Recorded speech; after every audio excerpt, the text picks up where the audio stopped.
Missions from the Dead. A story by Robert Alexander. Chapter 1. The morning was a sweet, blissful thing. Robert awoke to curtains of sun streaming into the bedroom, coating the white bed in gold.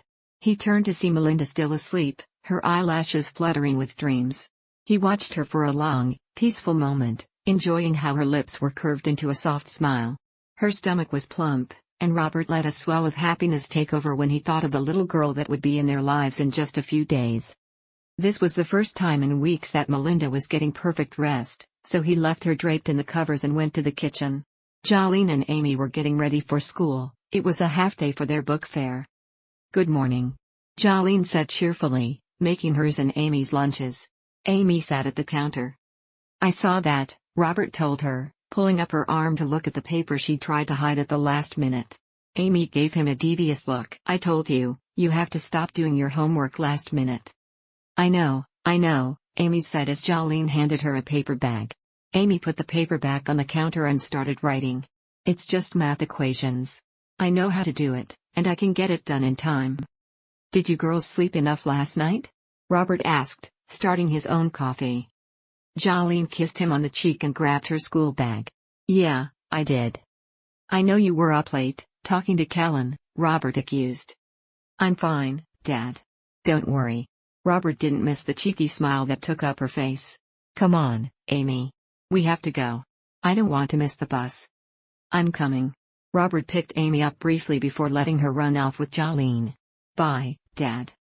See you guys later," he called after them, drinking his coffee. "I'm so glad they get along." He turned and saw Melinda. Even now, it was easy to swoon over her. Robert couldn't imagine anyone else being the mother of his children. He went to her and kissed her forehead again, and she closed her eyes, leaning into him. "I hope they like their new sister." "What are you talking about?" Robert asked, keeping the conversation up as he grabbed his laptop and papers he would need for work. "Of course, they will. All siblings hate each other at one point or another." Melinda sighed and shrugged. Robert put his stuff in his work bag, slinging it over his shoulder before kissing Melinda lightly on the neck. "It's all fun and games, darling. They'll love each other anyways. That's how it always is." "I suppose so," Melinda told him. She still looked worried, and Robert regretted that he had to leave for work, but he still kissed her goodbye. "I'll see you later," he promised. "I love you." "I love you too." He walked out the door and got into his sedan. He drove off, all the while thinking about Melinda and the child they were going to have. In truth, it worried him just as much as he knew it worried Melinda. There was too much that could go wrong. He cleared his head, choosing instead to think about the day ahead. He had a lot of day trading to do if he was going to meet his quota.